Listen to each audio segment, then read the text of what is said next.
The board will come to order. Will commissioners, staff, and guests please rise for invocation, followed by the Pledge of Allegiance. Lord, we thank you for another opportunity to be on this earth again. We thank you for the blessings that you have bestowed upon us. We ask that your hand of peace be with our world in this time of trouble. We ask that you give us wisdom in this time of uncertainty. We ask that you give us friendship in this time of fear. In Jesus' name we pray. Amen. I pledge allegiance to the flag of the United States of America and to the republic for which it stands, one nation, under God, indivisible, with liberty and justice for all. For the purposes of attendance, the clerk will call the roll. Campbell. Here. Connor. Here. Geiger. Here. Getty absent. Gibson. Here. Jackson. Here. Smelker. Here.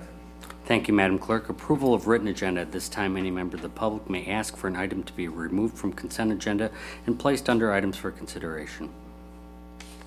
Hearing no such request, does any commissioner wish to change the agenda additionally? Hearing no such request and without objection, the agenda is approved as written. Reports from state and county officers. Does any state or county officer have a report to share with the board? Under Sheriff Sixberry, good morning. Good morning.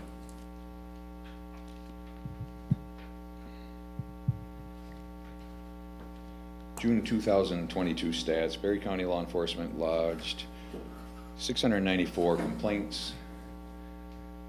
I'm sorry, they logged that many. Handled in the month of June. 34 individuals was arrested, resulting in 14 felonies and 26 misdemeanor charges. There were 82 accidents handled, 45 involved deer, 2 involved alcohol and or drugs. 331 criminal histories were run for the warrant entry and or warrant requests. 81 sex offenders were processed.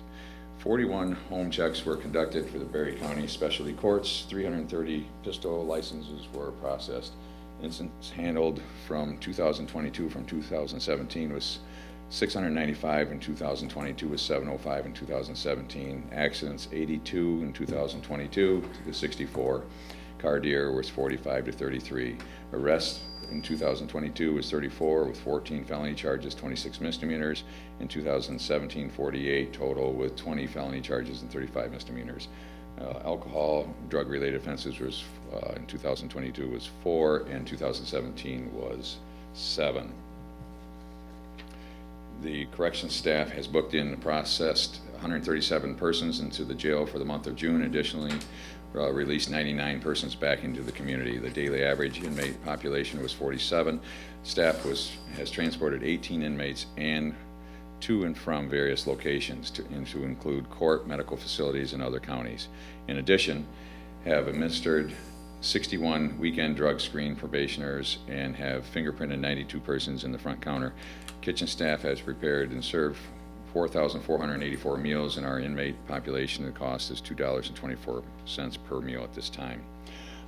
2022, we had booking of 137 versus 270 back in 2017. Releases 99 to 182. Transports 18 to 73. Public prints 92 to 78. Drug screens 61 to 96. Meals served, it was 4,484 versus 8,735 at $1.45 back in 2017. Plumbing repairs was $12,346.94. We didn't have any for HVAC repairs or security repairs. So you said that the population's about, the average is 47, but booked in over 137. So do you know the current population right now? Today? Yeah. I did not check today. But our max is 99 and a half? To that effect, yes. It is 1/2. Yes. Okay. All right, thank you. Any questions for the undersheriff? Did you have the 2017 daily population or average daily population? Let me just Did I miss check that? real quick.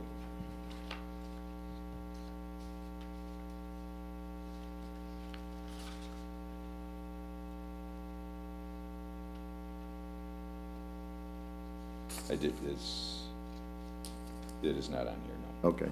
Okay. I didn't know if I missed it or not. But it seemed like at one point we were pushing against that 90 number, and lately it's been softer. It's been more in the middle, in the 50, 60 range, so That is true, and then with the COVID, they did it a little bit, but it's been working back and forth, because of the COVID issues, or, that's not my phone. This time. Do you see this trend continuing, where it's staying in this area? Has it been, over the last year since COVID, been staying steady in this range? It has been, yes, as well as some of the, when the judges are placing people incarcerated, that type of thing, some of the new laws, or the way they did the laws differently with driving offenses and everything, they haven't been actually incarcerated as much as they had been in the past. Okay. All right, thank you. Thank you, Undersheriff. Are there additional reports to share with the board? Hearing none, we'll move ahead. Limited public comment. This time, any member of the public wishing to address the board may do so for up to 3 minutes. Good morning. Thank you for the opportunity to speak. I'm Rick Moore of the Podunk Lake Yacht Club.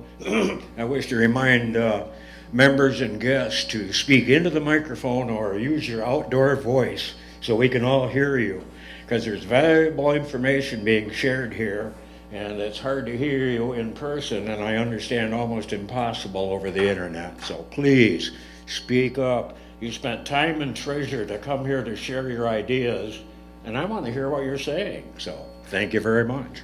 Thank you. Is there further public comment? Do you ever have a hard time hearing me? Yes. It's hard to believe. All right, Gary White, Village of Nashville. Wasteful government spending, duplicating of jobs in the health department and in our school system just because money is being offered does not make it right.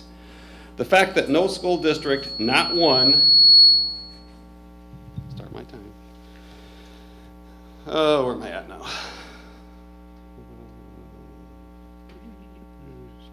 Not one agreed to participate in the Health Resource Advocates proves the Barry Eaton District Health Department Health Board is part of wasteful government spending.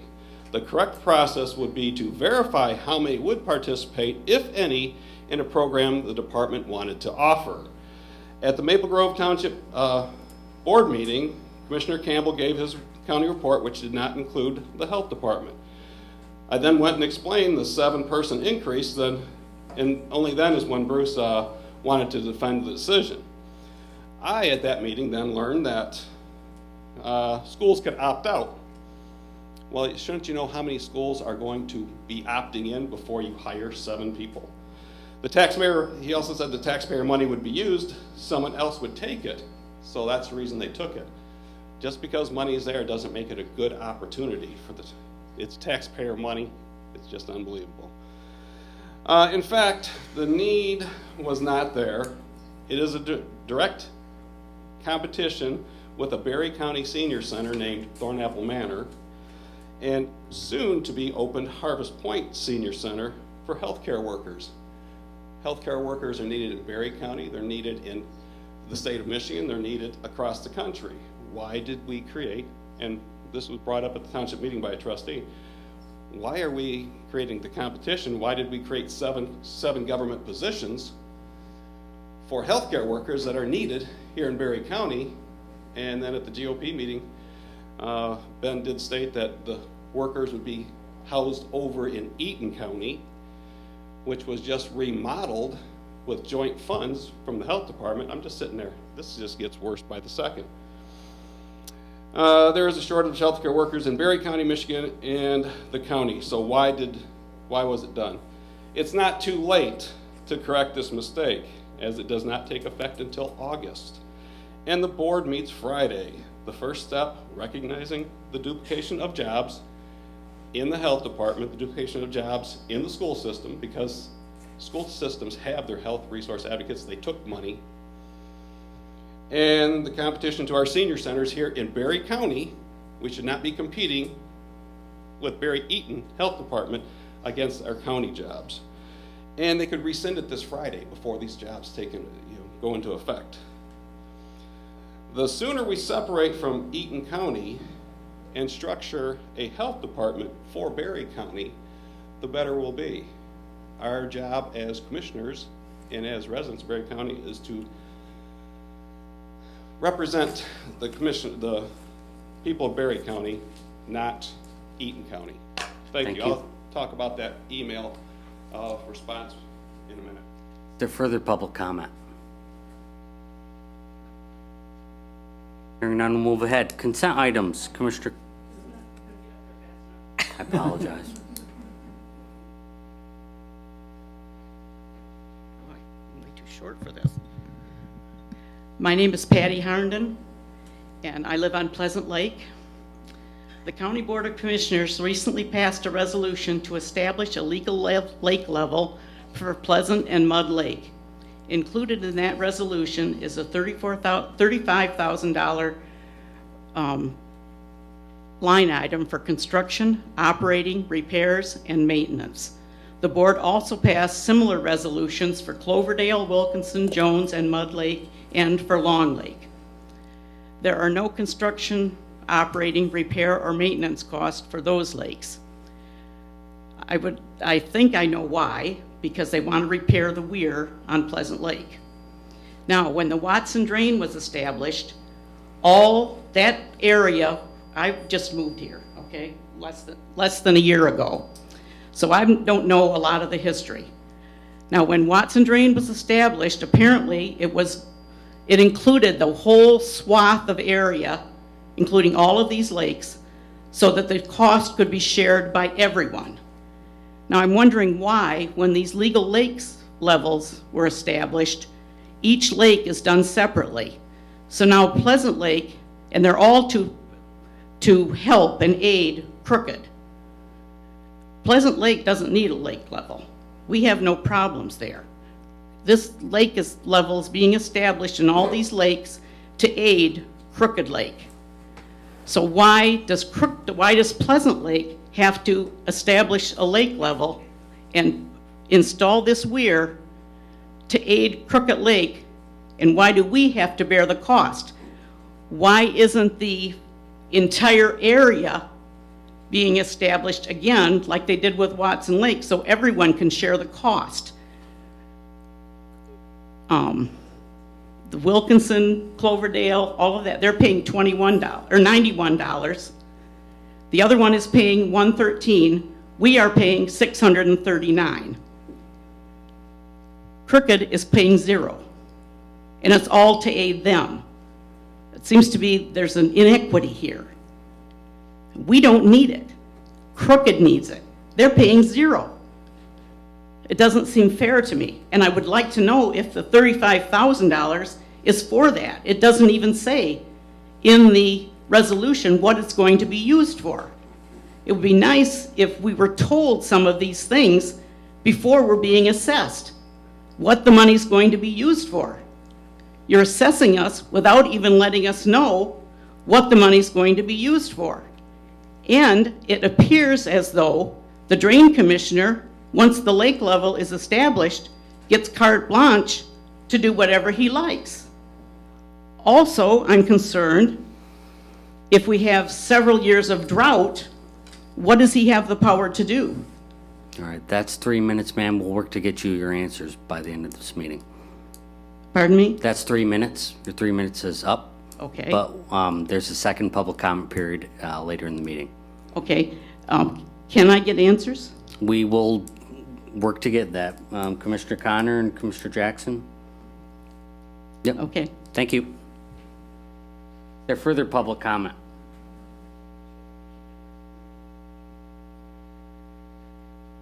You don't have to set the timer. I'm not going to be that long. Charles Hertzler, City of Hastings. I came up here to humbly apologize to Mr. Smelker and the board for a statement I made last week that was incorrect.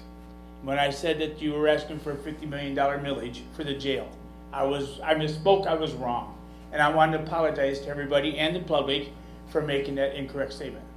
Thank you. Thank you, Chuck. Thank you. Is there further public comment? Hearing none, we'll move ahead. Various correspondence. Does any commissioner have any correspondence to share with the board? I do. Mr. Connor. Thank you.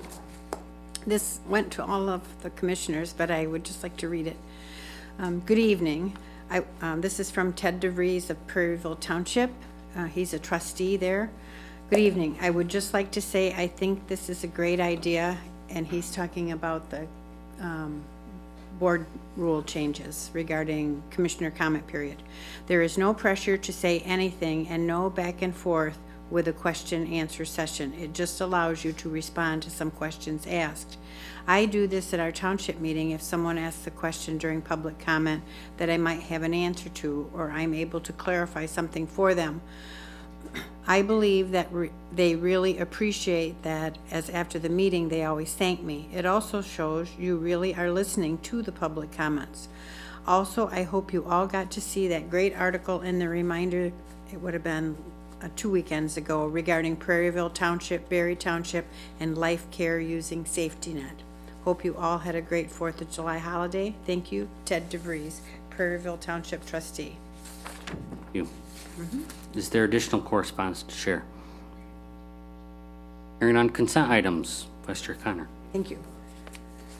Mr. Chair, I would move for the approval of June 28, 2022 Board of Commissioner meeting minutes, approval of July 5th, 2022 Committee of the Whole meeting minutes, approval of the renewal of liability, vehicle, physical damage, and property and crime insurance coverage through the Michigan Municipal Risk Management Authority for the period of July 1, 2022 to July 1, 2023, in the amount of $446,521, and authorize the member representative to sign the agreement. Second, Gibson. Motion by Connor, supported by Gibson, to approve the items listed under the consent agenda. Discussion is not allowed and a roll call vote is required. All those in favor will vote aye. Those opposed will vote nay. The clerk will call the roll. Campbell. Aye. Connor. Aye. Getty absent. Gibson. Aye. Jackson. Aye. Smelker. Aye. Geiger. Aye. The consent agenda is approved. Next, employee recognition.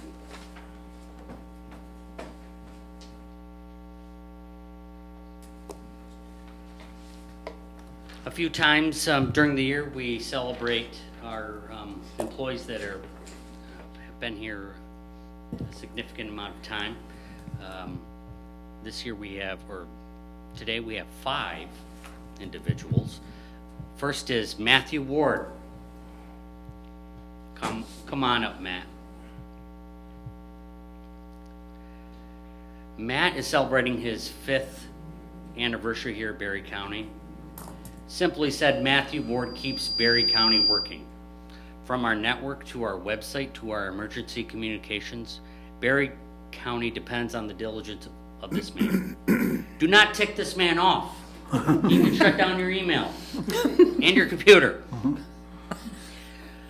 Matthew Ward is truly an unsung hero of this government, and we are grateful for his 5 years of service. So, Matt, on behalf of the County of Berry, thank you very much.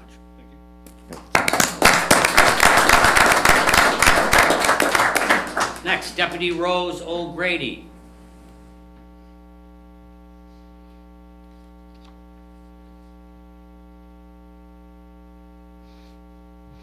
Deputy Rose O'Grady has spent the past 5 years building bonds with Berry County residents and excelling in the Berry County Sheriff's Office. Her leadership, both in the community and within the department, inspire us to higher standards. And for 5 years, she's answered the call of duty when needed.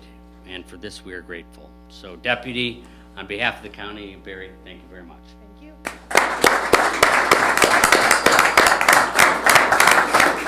Zachary Drake. You can hear the keys jingling, so you have an idea of where he works. Corrections Officer Zachary, come on, has spent the past 10 years protecting Berry County by serving in one of the toughest jobs imaginable. The role of a corrections officer is not easy, and the fact that he has served for a decade with such distinction tells us so much about his character. So on behalf of the County of Berry, thank you, Zachary.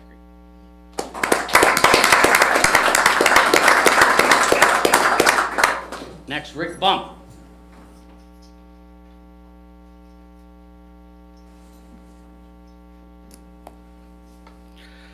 Rick Bump is another unsung hero here in Berry County. For 15 years, Rick has attended to things great and small that keep our government facilities working for the people and remaining a showcase for the entire county.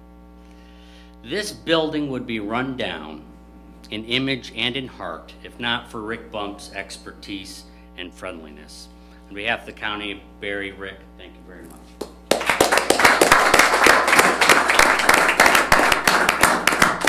Sergeant Stephen Lehman.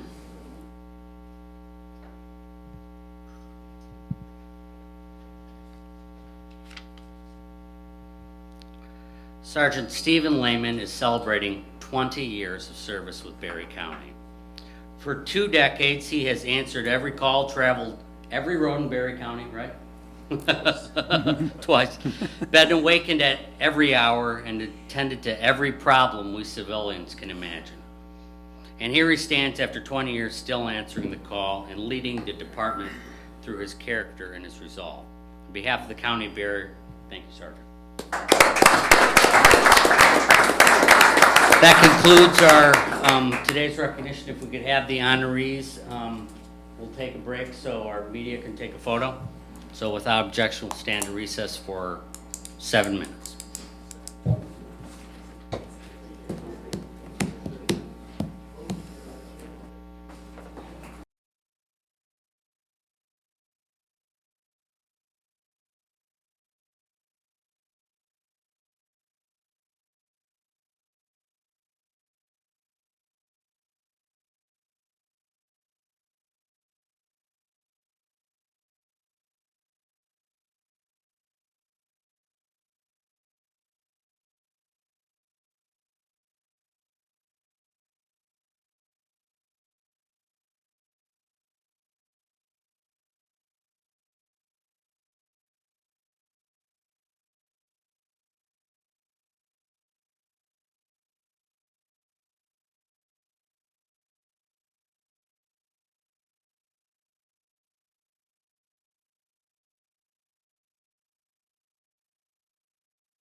Board will come to order. I know. We have no public hearings. Items for consideration. Mr. Jackson. I move for approval of transfers and disbursements. Item A, approval of prepaid invoices in the amount of $4,099,861.80. Support. Motion by Jackson, supported by Smelker, for the approval of transfers and disbursements. Approval of prepaid invoices in the amount of $4,099,861.80. Is there discussion? Hearing none, the clerk will call the roll. Connor. Aye. Getty, absent. Gibson, Aye. Jackson, Aye. Smelker, Aye. Campbell, Aye. Geiger. Aye. The item is approved. I move for approval of item B, approval of claims in the amount of $43,287.97. Is there support? Support Gibson. Motion by Jackson, supported by Gibson, for the approval of claims in the amount of $43,287.97. Is there discussion? Hearing none, the clerk will call the roll. Getty, absent. Gibson, Aye. Jackson, Aye. Smelker, Aye. Campbell, Aye. Connor, Aye. Geiger. Aye. The item is approved. I move for approval of item C, approval of commissioner reimbursement mileage in the amount of $551.78. Second. Motion by Jackson, supported by Connor, for the approval of commissioner reimbursements mileage in the amount of $551.78. Is there discussion? Hearing none, the clerk will call the roll. Gibson, Aye. Jackson, Aye. Smelker, Aye. Campbell, Aye. Connor, Aye. Getty, absent. Geiger. Aye. The item is approved. I move for approval of item D, adoption of resolution 22-11, resolution to approve ballot proposal for renewal of Charlton Park millage. Campbell, second. Motion by Jackson, supported by Campbell, for the adoption of Resolution 2211, a resolution to approve ballot proposal for renewal of Charlton Park millage. Discussion. Any discussion? Did we have the additional items? Okay, here they are. Last week, we did request that the park provide the items that they feel are not being addressed without renewing the millage to the original rate. So, Dan Patton, our Parks Director, do you want to go through these? Oh, I can, certainly. You don't have to go through every Okay. item. Well, and honestly, I'll be quite frank with you. I narrowed that down to a one-page cheat sheet for you.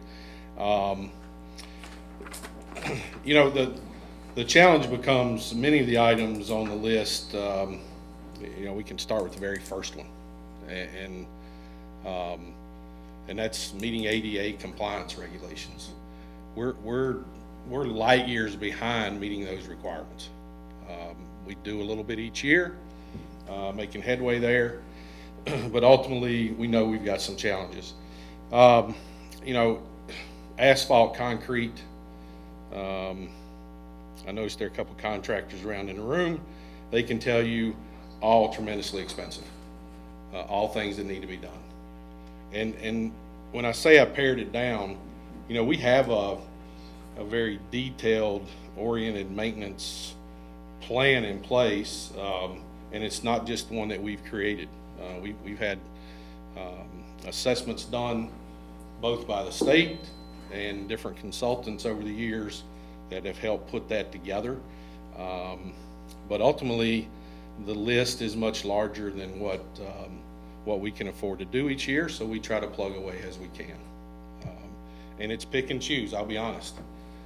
Some years we're able to do some things depending on what we're able to secure from grant funding and our partnerships.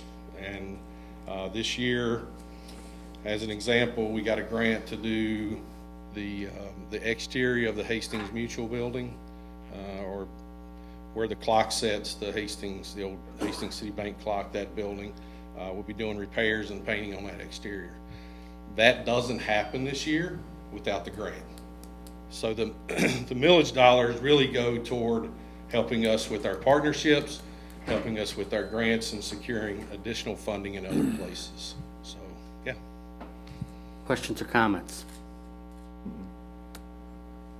I would just like to make a comment. I see there's security system improvements. Sometimes the MMRMA has a grant program for security systems, but I'm sure you probably already knew that, didn't you, Dan?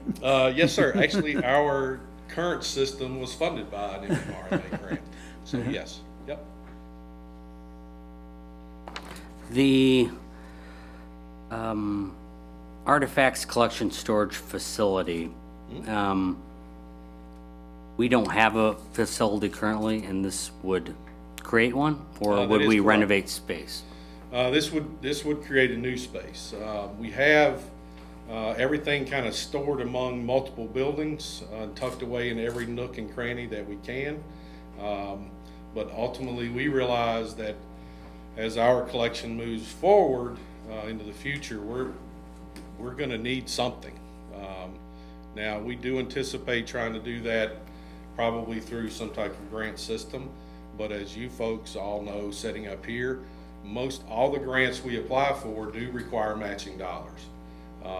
So that's one of the things the millage potentially helps us with, and has for years. I mean, honestly, the entire development of Charlton Park going back to 1970 is done through grants. So it's not like we're here regularly asking for money all the time. We utilize the dollars we get to try to secure additional funding. And I would imagine moving forward with a collections building, that would be the case also. Additional questions or comments? Well, this will leave it up to the voters whether they want to renew the millage to the additional rate. Absolutely. Any further comments? I've got one. Sometime down the road, somebody might be asking for a prioritized list of what's needed to be done right now and the cost, and I'm not asking, but down the road, somebody might be asking, and maybe you want to consider putting something together. Porta-John replacement would be up there. Yes, I wish I could answer that question. That's a struggle we deal with. So this is one snapshot of a multitude of maintenance issues, and they change daily. I mean, we're a staff of 3 full-time people, and there is something different all the time. So to put a list together, yeah, I could, but it would probably change tomorrow. And the problem with creating that order ranking is it pigeonholes us into doing that. If we don't, then what, right? So, but yeah, I'll be happy to try to put something together. Vice Chair Connor? Thank you. So, last week I voted yes on this, but I'm gonna vote no because I questioned the verbiage of the item and the part about it being a renewal, and it is a renewal of the first, but not the last. So I think I'm just uncomfortable with that, so I'm voting no. Okay. So further comments? Hearing none, the question before the board is adoption of Resolution 2211, resolution to approve ballot proposal for renewal of Charlton Park millage. The clerk call the roll. Jackson. Aye. Smoker. Aye. Campbell. Aye. Connor. No. Getty absent. Gibson. Aye. Geiger. Aye. The resolution is adopted. Thank you, Commissioners. Thank you. I move for approval of item E, adoption of the attached amended 2022 Berry County Board of Commissioners Rules of Procedure and Regulations. Second, Gibson. Motion by Jackson, supported by Gibson, for the adoption of the attached amended 2022 Berry County Board of Commissioners Rules of Procedure and Regulations. Discussion? Hearing none, the clerk call the roll. Smoker. Aye. Campbell. Aye. Connor. Aye. Getty absent. Gibson. Aye. Jackson. Aye. Geiger. Aye. Motion passes. County Administrator's Report. I'm all set, thank you. Chairperson's Report. The Commission on Aging Board of Directors has made a decision in hiring a new director. They made that, or we made that decision last week, was it? Following precedent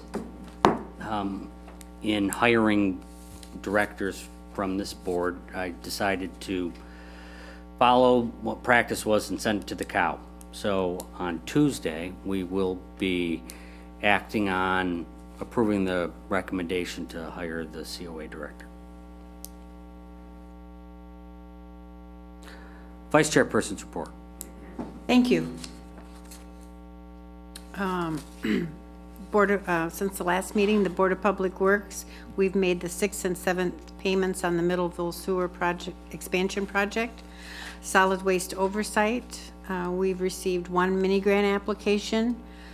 We've reviewed the results of the May Household Hazardous Waste event. Waste event. We are trying to get more volunteers for the September event and fine tune that collection day work. Yeah, it was a lot of weight, wasn't it? Like 1,900, over 1,900 Yes. pounds in electronics. The county advertised to fill the board seat for a representative from one of our local municipalities to sit on that committee, and we have not received any responses. So we do need someone who is from one of our townships, villages, city to sit on that board. And if anyone is interested, we do need to fill that seat. Orangeville Township, they just recently used the first part of their ARPA payment. They put new metal roofs and gutters on both their township hall and the fire station. They're metal roofs, it looks very, very nice. And they also have purchased rubber mulch to put underneath the playground equipment, which, believe it or not, that's pretty expensive for ground up used tires. But that's all I have. Thank you. Commissioner reports, we'll start with Commissioner Smelker. I'm good, thank you. Commissioner Campbell. Thank you. I attended Assyria and Maple Grove Township meetings at the Maple Grove discussion on recycling station. It's been an ongoing thing. It appears now that the Village of Nashville will be taking over the operation and leadership there. Also attended the Conservation Easement Board meeting. On August 4th and September 1st, there'll be a workshop meeting. Anyone interested in how to get involved in preserving land can have their questions answered at that time. And the time for those meetings, they'll start at 6:30 in the Titan Center. Along with many of our commissioners, I attended a ribbon cutting ceremony at Harvest Point, which is the new assisted living project from Thornapple Manor. If you haven't had a chance to see that, it's a beautiful project and it's turned out very well. Thank you. Commissioner Jackson. Ben, could I get Yeah. them dates again for the, We'll be meeting at the Titan Center on August 4th and September 1st. Thank you. Those are Thursdays. thank you. Commissioner Jackson. I am all set, just getting started with the meeting cycle. And Commissioner Gibson. I attended the ribbon cutting at Harvest Point last Friday with 5 other commissioners. All right. Limited public comment at this time. Any member of the public wishing to address the board may do so for up to 3 minutes.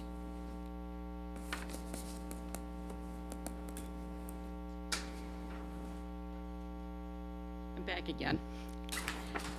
Patty Herndon, and I just want to continue from where I was before. I want to make clear that I am representing myself. I'm not representing the Pleasant Lake Association. That's a separate thing.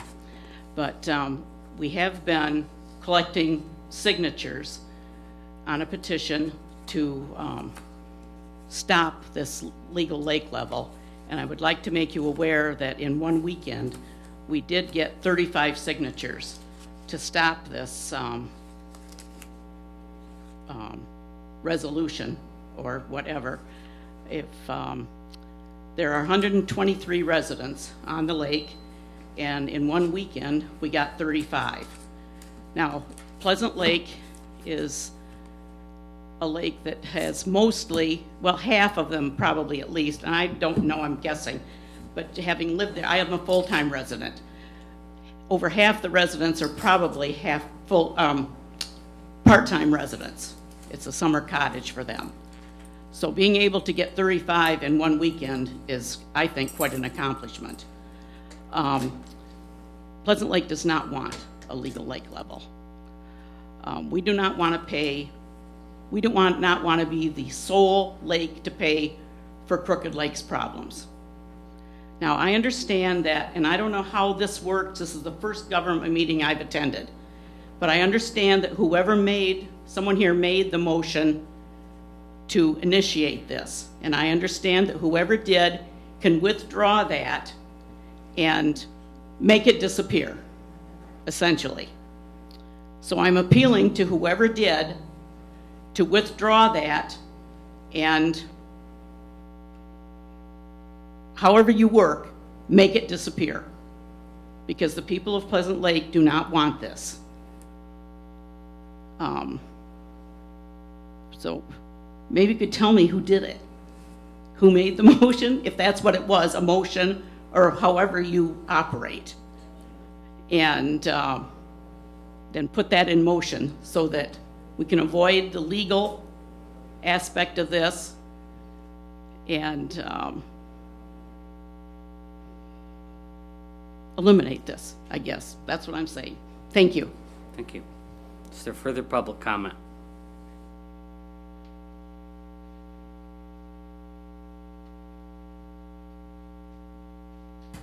Good morning again. I gave each of you my email between Colette Scrimger, Deb Fuller, and myself that took place on Friday, July 8th. Colette Scrimger, this is the third one of the, says, as I explained to you at the meeting, the BOH packet is not complete until the BOH meeting. Why do we have standards here at Berry County that you want on the agenda? You put your request in, and then you have a packet of information on Thursday to be brought up on Tuesday. Why do we have double standards, I guess is my question. There are times that materials are sent in advance, and there are times that materials are distributed at the meeting itself. Often it's a combination of both. I cannot send you the BOH packet until I know everything that is included in it, which is often finalized the day of the meeting.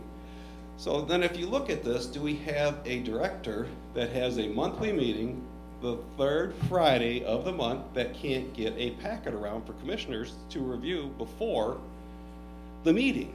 So you're going flying off the seat of your pants trying to make decisions out there for the Board of Health, such the health resource advocates. I like the lady before me says, it's time to rescind this. You weren't prepared, you didn't have the facts, you didn't have the information. It's simple enough. On Friday, Mr. Geiger, being the chair, can put it on the agenda just for reconsideration. Health resource advocates. It is duplicated by the schools here in Berry County. It is duplicated in the health department and their mandates. It is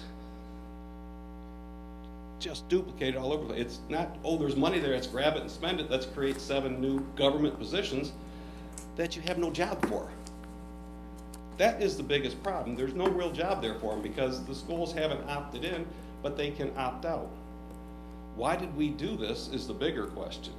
Why is a health director not getting information to a board to make decisions in advance? Why do you have double standards? You had a court bargaining unit president come in here and tell you people on that holiday that, well, the Berry Eaton District Health Department gives that holiday away. You're being watched the Juneteenth day. She made that statement. She came up here and made, you know, that was about the only thing she said at that time. You're being watched. Are you doing a good job? Are you controlling costs or not? Did you create jobs that have no value? Just taxpayer expense. Thank you. Thank you. Is there further public comment? Hearing none, and we have no further business to consider. Without objection, the board will now adjourn.